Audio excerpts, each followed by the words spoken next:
జీవమైన సన్నిధికి మనం నడిపించాం. ఈనాడు వాక్యాన్ని కొద్దిగా మనం ధ్యానించుకుని మన వాక్యం ఒక జీవాహారంగా మనం తీసుకుని బలముతో తిరిగిన గృహాలు మనం చేయాలి. అయితే ఒక కాలం వచ్చేసింది. ఏ కాలం అంటే క్రిస్మస్. ఇంటికి రంగులు, బయట వెలుగులు, లోపల ముస్తాబులు, మొహం పైన అందాలు. ఎంత బాగుంటుందో కదా. అసలు నవంబర్ 25 దాటిన దగ్గర నుంచే మన తూర్పు గోదావరి, పశ్చిమ గోదావరి, గోదావరి జిల్లాలకి ఒక మాట నేను విన్నాను. ఏంటంటే ఒక అల్లుడికి సంక్రాంతి 6 నెలలు ఉన్నాను కానీ అల్లుడికి ఆనందం అంట. అంటే అల్లుడికి సంక్రాంతి 6 నెలలు ఉందని కానీ అల్లుడికి ఆనందం. అయితే అల్లుడికి వచ్చిన షాక్ ఇచ్చారంటే అత్తమామలు. సంక్రాంతి ఈనింటికి వచ్చారట అత్తమామలు. పాప నేనేమనుకున్నాడు, ఇంటికి వెళ్ళాలి, కోడి మాంసం కూరలు, భోజనాలు, పరవన్నాలు, అబ్బబ్బబ్బా ఎంత బాగుంటుందో. అంటే మన గోదావరి జిల్లాలో పెట్టిన పేరంట. అయితే ఈ క్రిస్మస్ అనగానే మనకు కూడా ఈరోజు ఉదయం నాకు ఆశ్చర్యం వేసింది. చర్చికి రెడీ అవుతున్నాను, అప్పుడే టిచ్చికి వినపడిపోతున్నాయి. అప్పుడే తెక్కడేస్తున్నాయి. ఎటు చూసిన బేసిక్ ఏంటరా అంటే క్రిస్మస్ మొదలవగానే ఏం మొదలైపోవాలి, డిచ్చుకు మొదలైపోవాలి.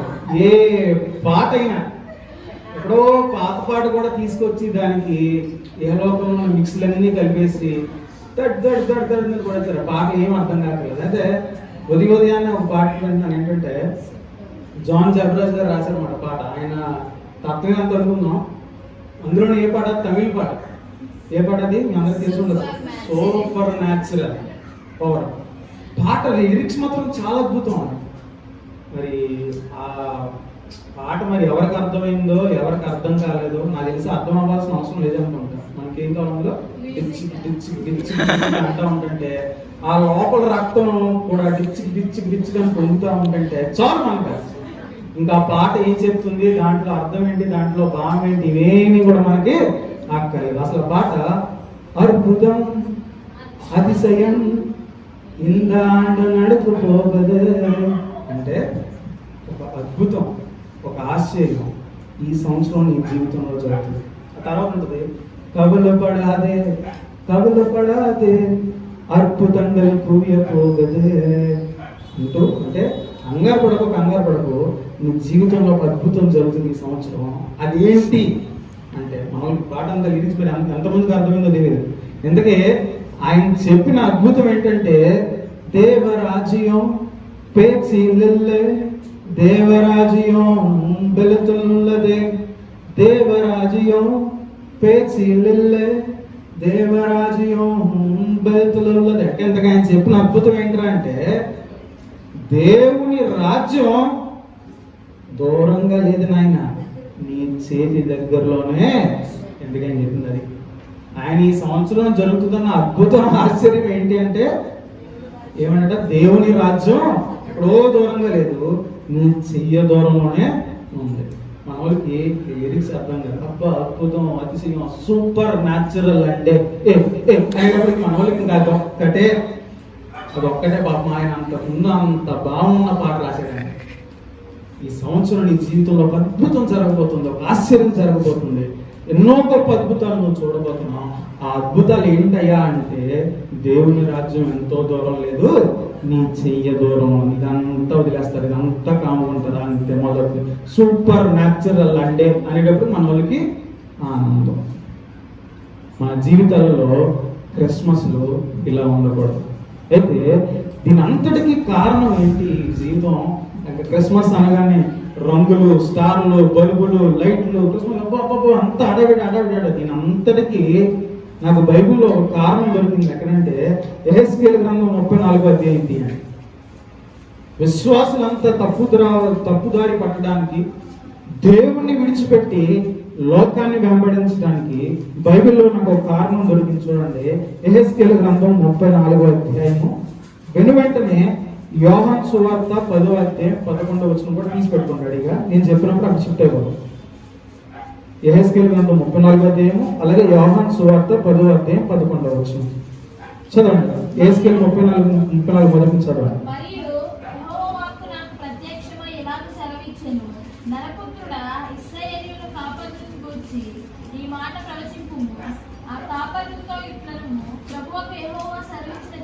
ఆపండి ఒకసారి అక్కడ ఆపేసి, మరియు యెహోవా వాక్కు నాకు ప్రత్యక్షమై ఇలాగు సెలవిచ్చాను, నరపుత్రుడా ఇశ్రాయేలు కాపరుల గురించి ఈ మాట ప్రవచించుము.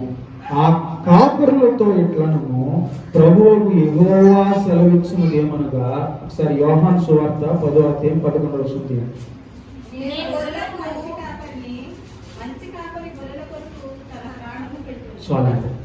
నేను గొర్రెలకు మంచి కాపరిని, మంచి కాపరి తన గొర్రెల కోసం ఏం చేస్తారట? ప్రాణము పెడతారట. ఇది యెహోవా సెలవించిన మాట. యేసుక్రీస్తు వారు చెప్తున్న మాట ఏంటంటే, నేను నా గొర్రెలకు మంచి కాపరిని, మంచి కాపరి తన గొర్రెల కొరకు తన ప్రాణమునైనా పెడతారు. కానీ ఇహలోకంలో ఉన్న కాపరులు ఏం చేస్తున్నారో ఇప్పుడు యెహెజ్కేలు గ్రంథం 34 కంటిన్యూ చేయండి. తమ కడుపు నింపుకొను ఇశ్రాయేలు కాపరులకు శ్రమ కదా. అసలు కాపరులు చేయవలసిన పని ఏంటట? గొర్రెలను మేపాలి. కానీ ఈ కాపరులు ఏం చేస్తున్నారట? వాళ్ళ కడుపును వాళ్ళు నింపుకుంటున్నారట. ఈరోజు మన దగ్గర ఉన్న వ్యత్యాసం చూడండి. కాపరులు అనగానే సంఘ కాపరి, ఎంతో గొప్ప ధన్యత అండి, ఎంతో గొప్ప భాగ్యం అండి. నా డాడీ చేసే ఉద్యోగం కూడా ఒక కాపరి లాంటిది అనమాట. అదేంటంటే పాపం ఎవరో ఫారెన్ లో ఎవరెవరో కష్టపడతారు. వాళ్ళు ఎంతో కష్టపడి మనకిలాగే వారు మొత్తం 4 రోజులు కష్టపడి వారు ఇచ్చిన సంపాదనలో వారు సంపాదించుకుని కష్టపడి కష్టజీతం నుంచి కొంత భాగాన్ని తీసి వెనకబడిన దేశాలకు వారు పంపిస్తూ ఉంటారు. వెనకబడిన దేశాలకు వారు పంపిస్తూ ఉంటే ఇక్కడ కొన్ని సంస్థలు, డాడీ పనిచేసిన సంస్థలు ఏం చేస్తారంటే ఆ డబ్బునంతా సమకూర్చుకుని ఎవరికి ఎలా పంచిపెట్టాలి, ఎవరికి ఎలాంటి మంచి పనులు చేయాలని చేస్తారు. ఇప్పుడు డాడీ కానీ డాడీ ఆఫీస్లో ఉన్న వాళ్ళకి కానీ వాళ్ళ దగ్గరికి ఆ డబ్బులు పట్టుకెళ్ళి వాళ్ళకి సహాయం చేసినప్పుడు పేరు ఎవరికి వస్తుంది? ఎవరికి వస్తుంది? పంచిపెట్టినా చెయ్యికి వస్తుంది. అదే గుండుగోలు ప్రాంతంలో నాకు ఇప్పటికీ కూడా మనం కూడా మేము వెళ్ళినప్పుడు చూసాం. ఆ బస్ స్టాండ్ దగ్గర, గుండుగోలు బస్ స్టాండ్ దగ్గర రిక్షాలు అంటే ఆ రిక్షాల వెనకాల శాంతిదాత సుబ్బారావు ఉంటారు పేరు. ఆ పేరుకి డాడీ తన సొంత జోబులో నుంచి తీసుకున్న డబ్బులు కాదు, కానీ ఎవరో కష్టాజితాన్ని చక్కగా వారి చేతికి అందించేలాగా ఆయన జోబులోకి వేసుకోవచ్చు అంటే వేసుకోవచ్చు. కానీ చక్కగా వారి చేతికి వెళ్ళినందుకు ఇప్పుడు ఎవరో కష్టజితాన్ని మంచి పేరు అవ్వకొచ్చింది. అలాగే బైబిల్ కూడా యేసు క్రీస్తు వారు చేసిన ప్రాణ త్యాగానికి మధ్యలో ఉన్న పాస్టర్లకే క్రెడిట్ అంట. ఒక సంఘంలో ఉన్న విశ్వాసులు వారి జీవిత కాలం అంతలో ఆ పాస్టర్ గారికి చూపించినంత మర్యాద కూడా యేసు క్రీస్తు వారికి చూపించారు.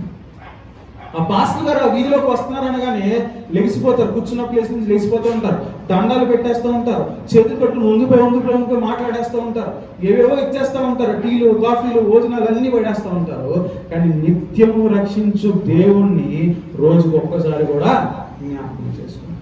ఇంట్లో బైబిల్ ఉంటుంది కానీ టీవీలో దానికి నచ్చినవి వస్తూ ఉంటాయి. కానీ పాస్టర్ లాగా ఏమైపోద్ది? టీవీ ఆగిపోతుంది. పాస్టర్ గారు మహా అయితే నెలకు ఒక రోజు వస్తారేమో, ఆ పాస్టర్ గారు ఏం చేస్తారు? భయపడిపోయి టీవీ మార్చేస్తారు. కానీ ఆ విశ్వాసులు వాళ్ళ ఇంట్లో ఏముంటది? బైబిల్ ఉంటుంది, దేవుని ప్రార్థన ఉంటుంది, దేవుని పటాలు ఉంటాయి, అన్నీ ఉంటాయి. కానీ ఆ దేవునికి భయపడతారా? భయపడతారు. ఎవరికి భయపడతారు? సంఘ కాపరికి వారు భయపడతారు. వాక్యం సెలవిస్తూ ఉంది, కాపరి చేయవలసిన పనిట గొర్రెలను పోషించాలి, వాటిని మేపాలి.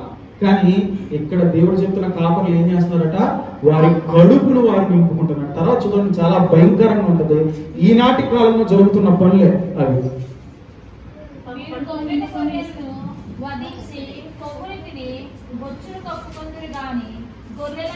చూడండి, కొవ్విన గొర్రెలట తినేస్తారట, ఆ గొర్రె బొచ్చుని కప్పేసుకుంటారట, కానీ గొర్రెలను మాత్రం కరెక్ట్గా మనం పచ్చిగా చెప్పాలంటే కానుకలు లాగేసుకుంటారు, వారి శ్రమను లాగేసుకుంటారు, వారి జీవితాన్ని లాగేసుకుంటారు, అన్ని విశ్వాసం మీద రుద్దేస్తారు. కానీ ఏం చేయరట? గొర్రెలను మాత్రం సంఘాన్ని మేపరట, సంఘాన్ని జీవాహారంతో వారు పోషించరట. ఎంత మట్టుకు తినేసి గొర్రె బొచ్చులు. చాలా క్లారిటీ రాస్తాను. ఇప్పుడు నా మాటలు కాదండి, ఎప్పుడు యేసు క్రీస్తు వారు పుట్టక మునిపే ఎన్నో వందల సంవత్సరాల క్రితం బైబిల్లో రచించబడిన మాటలు. చూడండి 34వ వచనం కంటిన్యూ చేయండి. చాలండి, ఒక్క నిమిషం అండి. ఇవన్నీ కూడా జరగవలసి ఉన్నాయి. ఒకసారి పేతురు మొదటి పత్రిక 5వ అధ్యాయం 2 నుంచి 4 వచనాలు. అసలు కాపరులు ఎలా ఉండాలి అని చెప్తుంది చూడండి. మొదటి పేతురు పత్రిక 5వ అధ్యాయం 2 నుంచి 4 వచనాలు. దేవుని సిద్ధ ప్రకారము ఇష్టపూర్వముగాను దుర్లభాషపేక్షతను కాక సిద్ధ మనసుతోను మీ మధ్యనున్న దేవుని మందను పై విచారణ చేయొచ్చు దానిని కాయుడి. మీకు అప్పగింపబడిన వారి పైన ప్రభువునైనట్టుండక మందకు మాదిరిగా ఉండుడి. ప్రధాన కాపరి ప్రత్యక్షమైనప్పుడు మీరు వాడవాలని మహిమా కిరీటము పొందుదురు. అక్కడ ఈ సంఘ పరిచర్య చేసే వారి గురించి, కాపరుల గురించి వాక్యం ఏమో చెప్తుంది? పై విచారణ చేయొచ్చు. ఎలా ఉండాలట? సంఘానికి మాదిరులుగా ఉండాలి. ఎలా ఉండాలి? మాదిరిగా ఉండాలట. కానీ ఈనాటి సంఘ కాపులు ఎలా ఉంటారు? మాదిరిగా ఉంటున్నారా? వారి జీవితాలేమో అందాల మేడల్లో బ్రతుకుతూ ఉంటే విశ్వాసులు మాత్రం ఎక్కడ బతుకుతారు? ఎక్కడ బతుకుతారండి? ఊరు గుడిసుల్లో బతుకుతూ ఉంటారు. మాదిరికరమైన జీవితాన్ని వారు చూపించారు. ఇప్పుడు ఆ యొక్క సంఘ కాపరి యొక్క పిల్లలే ఇష్టం వచ్చినట్టు మేకప్లు వేసుకుని ఈ మధ్యకాలంలో శారీరకంగా అలా మానసికంగా కొంచెం బలహీనం అవ్వాల్సిన గతించిన వారంలో జరిగిన వాటికి చాలా శారీరకంగా అన్ని విధాలు కుంగిపోతున్న సమయంలో సడన్ గా దేవుడు ఎందుకో శైలనాన్ని జ్ఞాపకం చేశాడు. శైలన్న గురించి చెప్తాను. చాలా మంచి దాని ఏమంటారంటే ఫోక్ గాయకుడు అనమాట. అన్న సాక్ష్యం కూడా కొంచెం పంచుకుంటున్నట్టు అన్నని జ్ఞాపకం చేస్తే అన్న వాక్యాలు చదువుకుంటూ వెళ్తున్నా. అన్న వాక్యాలు వింటూ ఆయన యొక్క మాటలు వింటూ చక్కగా ఆత్మీయంగా బాధపడుతూ ఉంటాడు. శైలన్న అంటూ ఉంటాడు ఏంటంటే, పాస్టర్ గారి పిల్లలే మూతుల్ని, పందు మూతుల్ని, కూతు మూతుల్ని చేసుకుంటే విశ్వాసులకి ఎలా ఉంటది? అంటే పాస్టర్ గారే ఇలా ఉంటే ఇంకా నేను ఎలా ఉండాలి? పాస్టర్ గారు కూతురు ఎలా ఉంటే నేను ఎలా ఉండాలి? పాస్టర్ గారు కొడుకే ఎలా ఉంటే నేను కూడా అలాగే ఉండాలి. మనం సర్వసాధారణంగా మన కుటుంబాలు ఏం చెప్తాం? ఎవరన్నా కొంచెం బాగున్నా, బాగా చదువుకుంటున్నా మన పిల్లలకి ఏం చెప్తాం? వెంటనే అమ్మ అలాగా చదువుకోవాలి, అలాగా ఉండాలి, అలాగా బ్రతకాలి. ఇప్పుడు విశ్వాసులు కూడా ఏం చెప్తారు పిల్లలకి? ఇప్పుడు విశ్వాసులు కాపర పిల్లలు ఎలా ఉంటే అప్పుడు విశ్వాసులు కూడా ఏం చెప్తారు వాళ్ళ పిల్లలకి? పిల్లలను చూసి నేర్చుకోండి, అలా ఉండండి, అలా తయారవ్వండి. ఇప్పుడు పాస్టర్ పిల్లలను చూసి చెడిపోవాలి. మూతున్నట్టు ఆయన అంటే అక్కడ చేయడం పంది మూతులు చేసేసుకుంటున్నాడు. ఒక ఆవిడ ఆయన అంకడ గీయడం అలాంటి ఆయన ఎక్కడ ఉన్నా ఎక్కడ నిలబడి చక్క ధైర్యం చెప్పేశాడు. ఒక ఆవిడ జుట్టుకి ఎర్ర పూసుకుందంట. ఎలాగ బర్రెలాగా. ఎలాగే పూసుకుందట? బర్రెలాగా. మూతి ఏమో ఎర్రగా పంది మూతలు పూసుకున్నాడు. పంది అంతా నల్లగా ఉంటుంది కానీ మూతి ఎలా ఉంటుంది? ఎర్రగా ఉంటుంది. పంది మూతలు మార్చుకుంది. చక్కగా బయటపడ్డా నా బ్రతుకు మారింది, నా స్టైల్ మారింది అని పాట పాడుతున్నాను. జుట్టేమో ఎలాగా? బర్రెలాగా, మూతి ఏమో పందిలాగా. పాటేమో నా బ్రతుకు మారింది, నా స్టైల్ మారింది అని అంటాడు. ఏం మారిందా మన స్టైల్? ఏం మారింది మీ స్టైల్? సంఘ కాపరులట ఎలా ఉండాలట? సంఘానికి మాదిరిగా వారు నిలవబడాలి. తగ్గింపు లేని జీవితం ఒక కాపరికి ఉంటే నీ సంఘానికి నువ్వు మాదిరిగా నిలబడినట్లేదు. బైబిల్ సెలవిస్తా ఉంది. ఆ పేతురు గ్రంథంలో పేతురు పత్రికలు అంటూ ఉంటున్నారు, పై విచారణ చేయొచ్చు మీ యొక్క సంఘానికి మీరు ఎలా ఉండాలి? ఒక మాదిరికరమైన జీవితాన్ని మీరు జీవించాలి. అయితే కానీ నేటి విషయంలో ఏం జరుగుతుందో మనం చూస్తే మరి 2 హెస్కేల్ గ్రంథం 34వ అధ్యాయం కంటిన్యూ చేయండి. ఇప్పుడు ఉంటున్న వారు ఏం చేస్తారంటే మొట్టమొదటిగా వారు కడుపు నింపుకుంటున్నారు. రెండవదిగా ఆ యొక్క విశ్వాసులని వారు మేపట్లేదు. మూడవదిగా బలహీనమైన వాటిని వారు ఏం చేయట్లేదు? బలపరచట్లేదు. సంఘంలో ఎవరైనా బలహీనంగా ఉంటే, ఆత్మీయంగా అయినా శారీరకంగా ఏ విషయంలో బలహీనంగా ఉంటే వారు ఏం చేయాలి? బలపరచాలి.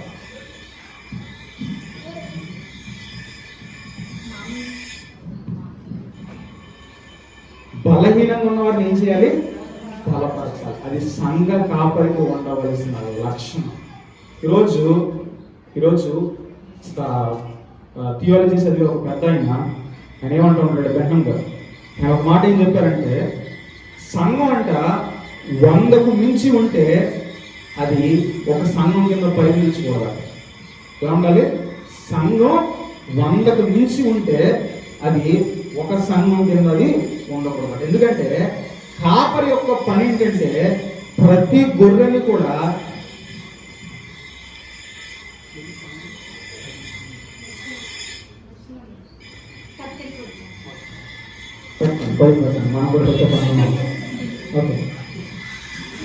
ఏంటంటే 100కు మించి సంఘం ఎక్కువ ఉంటే సంఘ కాపరికి అది భారం. ఇప్పుడు నువ్వు ఇంటింటి దర్శించగలవా? ప్రతి ఒక్కరికి వ్యక్తిగతంగా ప్రార్థన చేయగలవా? ఆ సంఘంలో నీకు 1,00,000 మంది ఉంటే అందరి పేర్లు నువ్వు చెప్పగలవా? పేరు పేరున ప్రార్థన చేయగలవా? ప్రతి ఒక్క విశ్వాసం గురించి వారి ఆత్మీయ ఎదుగుదల గురించి నువ్వు పట్టించుకోగలవా? నువ్వు ఎక్కడో మెత్తి మీద ఉండి ఇలా నుంచి చూస్తే అక్కడెక్కడో మూల కూర్చున్న వ్యక్తి పేరు గురించి నీకు తెలుస్తుందా? సంఘం చెప్తా ఉంటుంది, బైబిల్ చెప్తా ఉంటుంది. ఏమంటున్నారు? మందను మేపాలి. నీ కడుపు నింపుకోవడానికి కాదు దేవుడు నీకు సంఘం ఇచ్చింది. నీకు దేవుడు సంఘం ఇచ్చింది దేనికోసం ఇచ్చాడు? ఆ సంఘాన్ని నువ్వు మేపాలి. మొట్టమొదటిగా నువ్వు చేయవలసిన పని ఏంటంటే బలహీనముగా ఎవరున్నారో వారిని నీవు బలపరచాలి. కానీ కాపర్లు ఏం చేస్తున్నారో చూడండి, బలహీనమైన వాటిని మీరు బలపరచరు. తర్వాత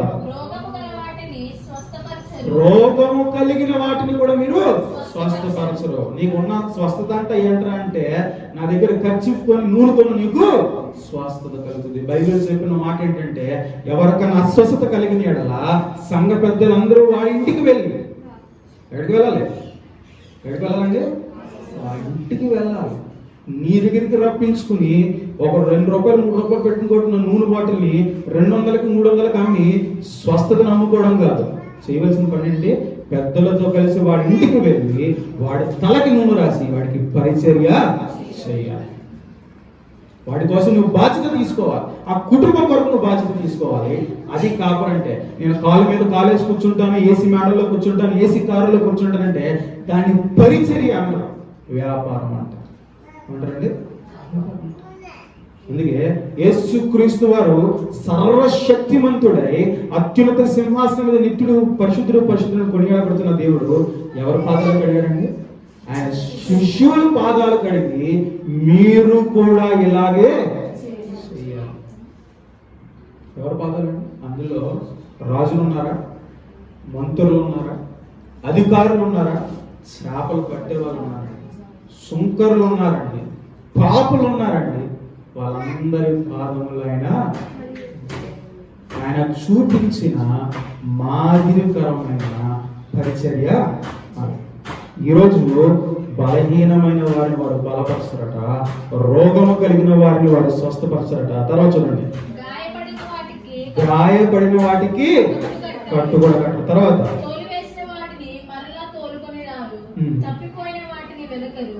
అది మాత్రమే కాక మీరు కఠిన మనస్కులై బలత్కారంతో వాటిని ఏలుదురు. చూడండి, గాయపడిన వాటిని కట్టుకట్టరంట, తోలి వేసిన వాటిని మరలా తోలుకుని రారట, తప్పిపోయిన వాటిని బ్రతకరాట. సంఘంలో ఈనాడు తోలివేతలు మనం చూస్తున్నాం. ఏం తోలివేతలు అంటే, సంఘము పాస్టర్ గారిని బహిష్కరిస్తుందట. ఇది ఎక్కడ చూస్తున్నాం నాకు అర్థం కాదు. చాలా సంఘాల్లో జరిగింది. ఏం చేస్తున్నట్ట? సంఘం పాస్టర్ గారిని బహిష్కరిస్తున్నాడు. ఎందుకు? ఏమో ఆయన చెప్పే వాక్యం నచ్చట్లేదట కొంతమందికి ఆయన కఠినంగా మాట్లాడితే నచ్చక సంఘం ఏం చేస్తుంది? బహిష్కరిస్తుంది. అలా కాకుండా కొంతమంది పాస్టర్లు ఏం చేస్తారంటే విశ్వాసులను బహిష్కరిస్తున్నారట. ఎందుకు? ఆయన చెప్పే మాట ఈయనకి నచ్చట్లేదు. అయ్యా, నీకు నెలలకి మేము ఎంత ఇచ్చేస్తున్నాం, ఏది సంఘం లెక్కేది? అసలు ఏం చేస్తున్నావు నువ్వు? సంఘంలో సరిగ్గా ఒక వస్తువు లేదు, ఓ పరిచర్య చేయవు, ఇప్పుడు ఎక్కడికి తీసుకెళ్ళవు, ఏమీ చెయ్యు, ఏమీ ఉండదు. మా కొరకు ప్రార్థన చెయ్యు. ఏది వాక్యం అంటే ఎప్పుడు ఇదేనా? ఏది ఆత్మలో మార్పేది, మన సంఘంలో మార్పేది అని అడిగితే అలాంటి వాళ్ళు నచ్చరు. ఇప్పుడు అయ్యారు ఆయన ఇంకెప్పుడు ఈ సంఘానికి రానివ్వకుండా చేయండి, ఇంక విశ్వాసాలు అంతా ఏమైపోతారు? బలం వచ్చారు, సైన్యంలో మారిపోతారు. ఏమన్నారు పాస్టర్ గారు? ఆ కుటుంబాన్ని వెలివేశారు. పాస్టర్ని వెలివేసే విశ్వాసులు, విశ్వాసుని వెలివేసే పాస్టర్లు. బైబిల్ ఏంటంటే తోలి వేసిన వాటిని తిరిగి మళ్ళీ తోలుకొని రా. ఇంకా అక్కడ ఏం చెప్తుందంటే తప్పిపోయిన వాటిని వెతుకు. అది నీ బాధ్యత. సంఘంలో ఏ విశ్వాసాన్ని తప్పిపోతే అది ఎవరి బాధ్యత? కాపరి బాధ్యత. నాకు ఎక్కడో కిలోమీటర్ దూరం ఉంటారు. మహాసభలు వేరు. ప్రతిరోజు ఆరాధనకు కూడా ఇక్కడ నుంచి అక్కడో కిలోమీటర్ దూరంలో అక్కడెక్కడో కూర్చున్న ఒక వ్యక్తి ఎంతో విశ్వాసంతో వస్తాడు, కానీ అతని సమస్య ఏంటి అతనికి తెలియదు. వచ్చాం, 2 పాటలు పాడాం, గట్టిగా డబ్బులు కొట్టి ఆరాధన చేసేసాం, ఆ తర్వాత ఏదో వాక్యం పెట్టకథలు చెప్పేసి కానుకలు పంపించేసి పంపించేస్తే అక్కడితో అయిపోయింది.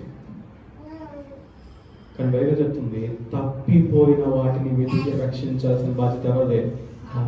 నీ సంఘంలో ఎవరు తప్పిపోతున్నారో నీకు తెలియాలి. నీ సంఘంలో ఎవరు దారి తప్పుతున్నారో నీకు తెలియాలి. వారి కొరకు నువ్వు ప్రార్థన చేసే స్థితిలో నువ్వు ఉండాలి. నువ్వు అలాంటి స్థితిలో లేకపోతే, నీ సంఘంలో ఎవరు తప్పిపోతున్నారో నీకు తెలియని స్థితిలో ఉంటే నీవు కాపరి అనబడవు. కాపరిగా ఉండే అర్హత నీకు లేదు. ఆ తర్వాత అక్కడితో అయిపోతుందట. కఠిన మనస్కులే ఏం చేస్తారట? బలాత్కారం ఏం చేస్తున్నారట? కఠిన మనసుకులు. అయితే ఏంటంటే ఆ కుటుంబ పరిస్థితులు బాగాలేదు.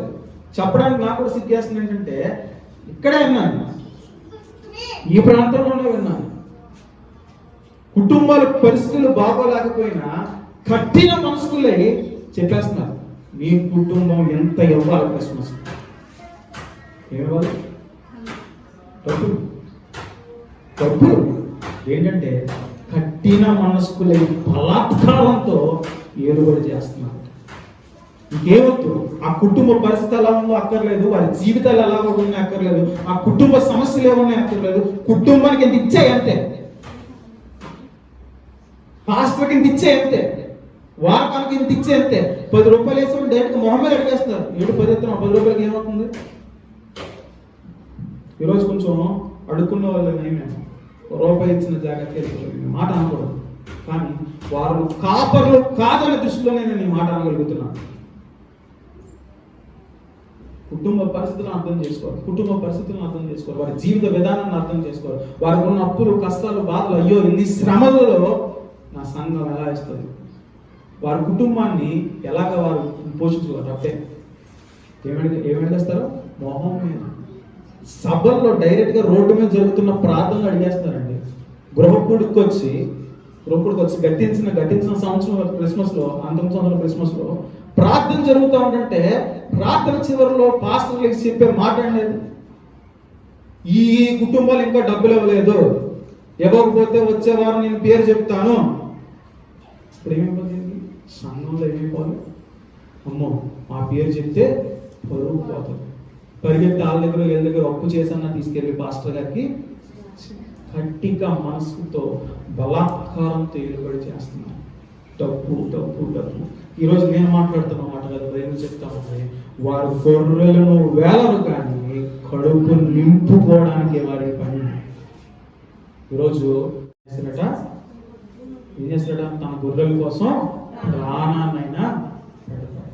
ఈరోజు జరిగిన ఒక దౌర్భాగ్య స్థితి ఏంటంటే, ఆ యేసుక్రీస్తు నామదేవుడు భూలోకానికి దేవుడు దిగువచ్చి తప్పిపోయిన గొర్రెలను వెతికి రక్షించుకొని రక్షణ భాగ్యాన్ని కల్పించి ఆయన రక్షణ ప్రణాళిక పిలుచుకున్న గొర్రెలను కూడా లాగేసుకుంటున్నారు దొంగ పాస్టర్లు. ఆయన ప్రాణాన్ని అర్పించి రక్షించుకున్న వారిని కూడా లాగేసుకుంటున్నారు, వారి కడుపు నింపుకోవడానికి లాగేసుకుంటున్నారు. నేను మాట్లాడుతున్నా ఏదో చెప్తాను, తర్వాత వచ్చిన చదవండి ఒకసారి. కాబట్టి కాపరులు లేకయే అవి చెదరిపోయి సకల అడవి మృగములకు ఆహారమాయెను. నా గొర్రెలు పర్వతములన్నిటి మీదను ఎత్తైన ప్రతి కొండ మీదను తిరుగులాడుచున్నవి. నా గొర్రెలు భూమి అందంతటా చెదిరిపోయినను వాటిని గూర్చి విచారించువాడెక్కడనూ లేడు. వాటి గురించి విచారించువాడు ఎవడు? వెతుకువాడెక్కడనూ లేడు. కాబట్టి కాపరులారా యెహోవా మాట ఆలకించుడి. కాపరు లేకుండా నా గొర్రెలు దోపుడు సొమ్మయి సకలమైన అడవి మృగములకు ఆహారమాయను. కాపరులు నా గొర్రెలను విచారింపరు, తమ కడుపు మాత్రమే నింపుకొందురు గాని. చూసారండి ఏం చేయరట? నేను చెప్తున్న మాట బైబిల్ మాట. ఆ గొర్రెల గురించి వారు విచారణ ఏమీ చేయరు. వాళ్ళు రోజు సంఘానికి వస్తున్నారా? వారి కుటుంబంలో బాధ ఏంటి? వారి కుటుంబంలో సమస్య ఏంటి? ఆత్మీయంగా ఎంత వెనకబడిపోతున్నారా?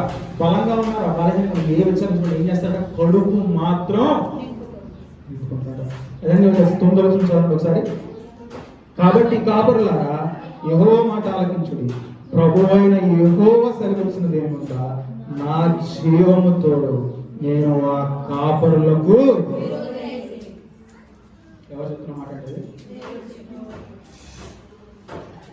ఏమని చెప్తున్నారు? నా జీవము తోడు. అలాంటి కాపరులకు నేను ఏమై ఉంటాను? అలాంటి కాపరులందరికీ కూడా దేవుని ప్రేమపూర్వకంగా మనం చెప్పవలసిన ఒక మాట ఏంటంటే, ఒక్కసారి వచనం చూడండి. నీవు కడుపు నింపుకోవడానికి కనుక నువ్వు సేవ చేస్తే, నీకు దేవుడు అప్పగించిన గొర్రెలు నువ్వు తప్పుదారి పట్టిస్తా ఉంటే, ఆయన జీవము తోడు నీకు ఎలా ఉంటాడు అంటాడు? ఆయన విరోధిగా నిలబడతాను అంటాడు. ఆయనకు వ్యతిరేకంగా నిలబడి బ్రతుకు బట్ట కట్టడం ఎవరి సాధ్యం కూడా కాదు. ఈరోజు కడుపు నింపుకోవడానికి, అందాల మేడలో నివసించడానికి, అద్దాల కారులో ఉండడానికి కనుక నువ్వు తాపత్రయపడతా ఉంటే ఇది సరైన పరిచర్య కాదు. అందుకే ఒక చిన్న మాటలు నేను చెప్పి ముగించేస్తాను. ఏంటంటే, సైలెంట్ గురించి చెప్పాను కదా. ఆ సైలెంట్ ఏంటంటే ఒక నక్సలైట్ అన్నమాట. నక్సలైట్ అయితే సైలెంట్ ఎవరికి తెలియాలంటే ఈ పాట ఉన్నారా? పాపము చేయకరా బయలము కొడక అనే పాట ఉన్నారా? మన 2008 మన సంఘం ఆరంభించిన ప్రారంభంలో మన సంఘం బయట కూడా బాగా వినపడే పాట. దీనికి డాన్స్ కూడా వేశారు. ఎవరు కింద అతని పేరు ఏంటండి? తన వాళ్ళ అబ్బాయి ఈ పాటకి మన దగ్గర డాన్స్ కూడా వేశారు. దగ్గర బయలం కూడా పాపం చేయకరన్న పాట. అన్న నక్సలైట్ అయితే దేవుడు ఆయన ఒక మహాకృపను పెట్టి ఆయన రక్షించుకుని ఆ యొక్క పాపాన్ని అంతటిని విడిచిపెట్టి దేవుని వెంబడిస్తాను. అన్న పరిచయం సూపర్ ఉంటుంది. అలా ఎంతలా ఉంటుందంటే, కొవ్వూరులో పరిచయం చేయడానికి వెళ్ళినట్టు ఆయన వాకింగ్ చెప్పడానికి వెళ్తే ఆయన వాటర్ ఆడుతుంటే చెప్పుతో కొట్టినట్టు ఉంటుంది. అయితే ఆయన వాకింగ్ చెప్తుండగానే పాస్టర్ గారు పరుగు వచ్చి మైక్ లాగేసుకున్నారట. మైక్ లాగేసిన షోలో, అన్న మీరు ఎలా చెప్తే మా సంఘం ఎవరు అన్నారట. ఎవరు కానుకలు ఎడమ్మా మీరు ఇలా చెప్పేస్తే ఎలా ఇంత కఠినంగా మాట్లాడితే అలాగే మైక్ లాగేసుకున్నాడు. ఎవరైనా మైక్ లాక్కుండా లాక్కున్నాను నా ఓరం ఉంది, నేను చెప్తే ఇదే వాక్యం చెప్తా. ఒక పాట రాశారు ఏంటంటే, అమ్మల్లారవో అక్కల్లారా అన్నమాట. అమ్మల్లారవో అక్కల్లారా యేసయ్యను నమ్ముకోండి, మీ బ్రతుకు మార్చుకోండి పాట రాశారా. ఆయన ఒక మాట అంటూ ఉంటాడు, తెలుగులో రాశాడు ఏంటంటే, ఆయన జీవితంలో నక్సలైట్ అంటే ఎక్కడ ఉంటారు? అడవుల్లో ఉంటారు. అడవుల్లో ఉన్న ఆయన దేవుణ్ణి తెలుసుకుని పరిచర్య చేపట్టి పట్టణాలకు వచ్చినప్పుడు పట్టణ క్రైస్తవుల్ని చూసి ఆయన రాసుకున్నాడు. అంటూ ఉంటాడు ఏంటంటే, ఈ మాట అంటూ ఉంటాడు, బట్ట మారితే నీ బ్రతుకు మారదు, గుండు కొడితే నీ గుణం మారదు. బ్రతుకు బట్ట మారిస్తే మొదట బ్రతుకు మారదు, గుండు కొడితే నీ గుణం మారదు. బ్రతుకు మారడం బట్టలో లేదు, గుణం మారడం గుండులో లేదు. అన్న 7 సార్లు బట్టలు మార్చారట. నల్ల బట్టలు, ఎర్ర బట్టలు. బ్రతుకు 3 సార్లు గుండు కొట్టాడట.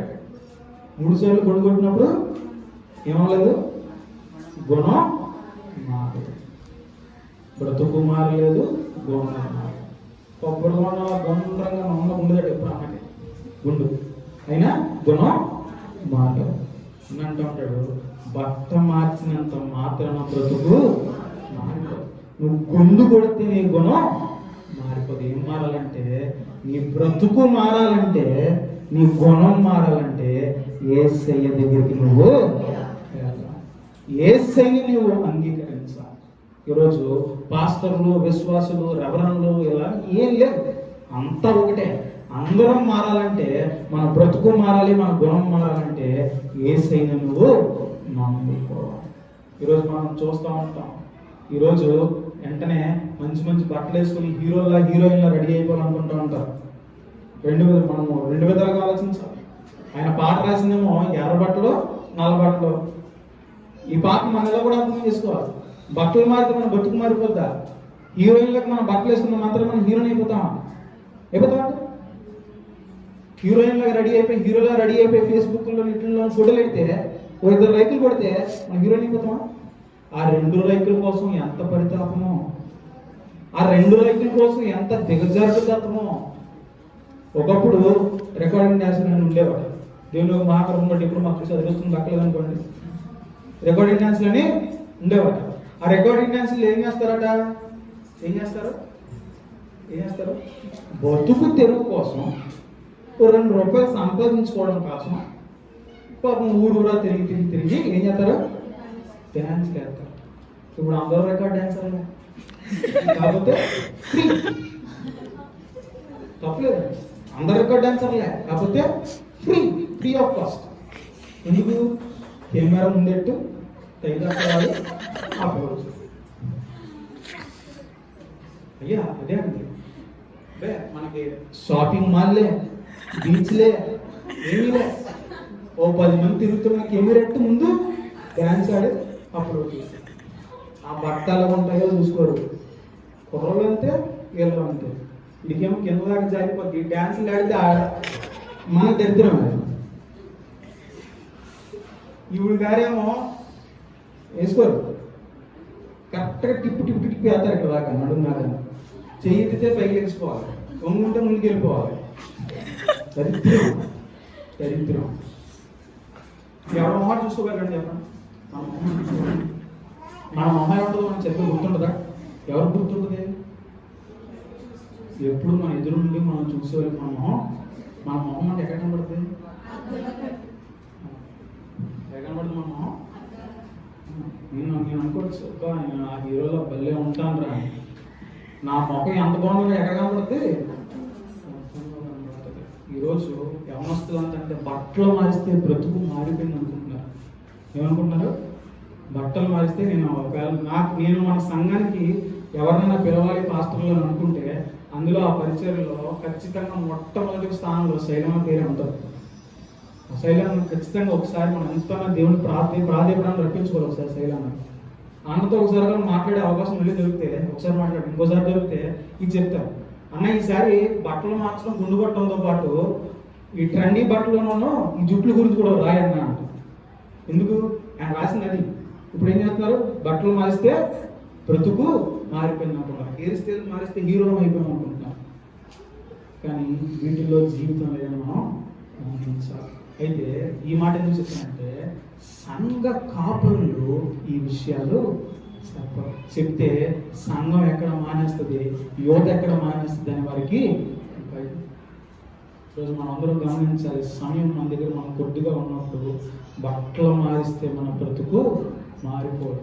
తెల్ల వస్త్రాలు ధరించేసినంత మాత్రం మన జీవితాలు మారిపోయినట్టుగా ఈరోజు మరొకగా ప్రతి యవనస్తుడు అర్థం చేసుకోవాలి. రికార్డు డాన్సర్లు అయిపోకండి. ఏమైపోకూడదు?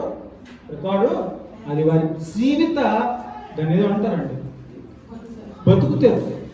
వారు కూడి తినడానికి ఒక నోటికి ఆహారం వెళ్ళాలంటే అది చేయి తప్పదు. ఈరోజు ఏమైపోతుందంటే బ్రతుకంతా కూడా ఈ అన్ని ఫ్రీ అయిపోయింది. బతుకు తెరువు లేదు, జీవితం లేదు, అన్నీ వెళ్ళాయి. అంటాడు శైలాన్ని అంటూ ఉంటాడు, అమ్మ నువ్వు మొస్తాబులు అయిపోయి ఫోటోలు దిగేసి ఎవడో యవనస్తుడు దేవుని మెరిగి అప్పుడప్పుడే రక్షింపబడుతూ ఉంటాడు. నువ్వేమైపోతూ ఉంటావు? ఎర్ర లిప్స్టిక్లు, రంగురంగు బట్టలు, కిటికీలు ఉన్న బట్టలు వేసుకుని సంఘం కూర్చుంటావు. ఇప్పుడిప్పుడే మారు మనసు పొందుతున్న యవనస్తుడు నువ్వు ఏం చేస్తున్నావు? పైలో కొడుకు పాపం చేయకుండా పాటలు పాడుతుంటాడు. గుట్టక తనకల నువ్వు ఏమైపోతావు?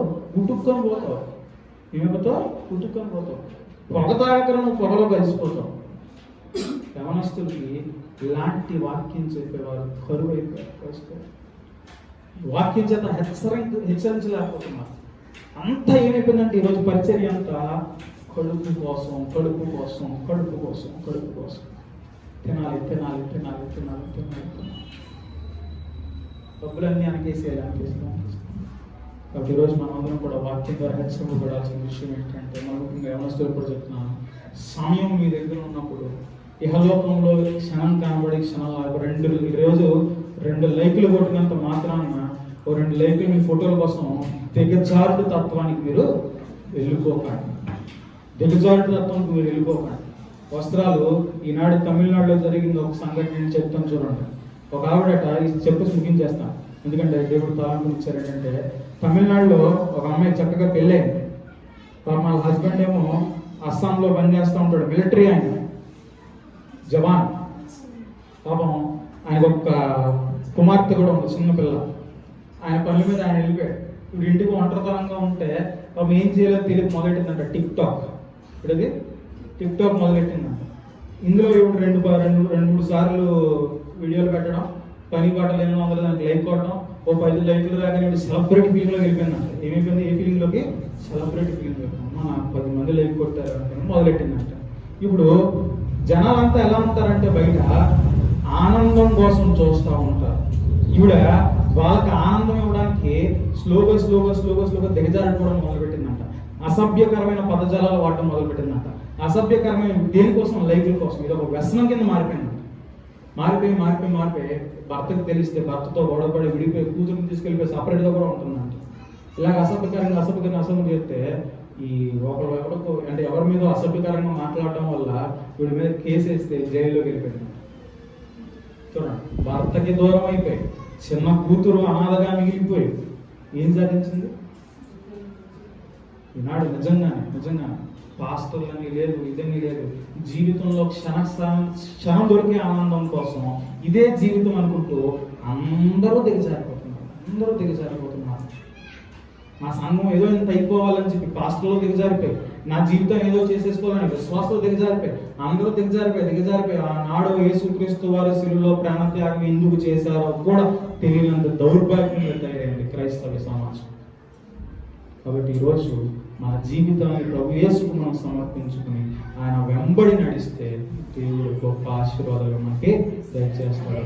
మన సంఘము ద్వారా క్రిస్మస్ అంటే నిజమైన సంబరం ఏంటో మనం తెలియజేయాలి. నిజమైన క్రిస్మస్ ఏంటో మన తోటి వారికి మనం తెలియజేయాలి. క్రిస్మస్ లో ఉన్న ఆనందం ఏంటో మనం తెలియజేయాలి. సంఘం అంటే ఏంటో తెలియజేయాలి. విశ్వాసులు అంటే ఏంటో తెలియజేయాలి.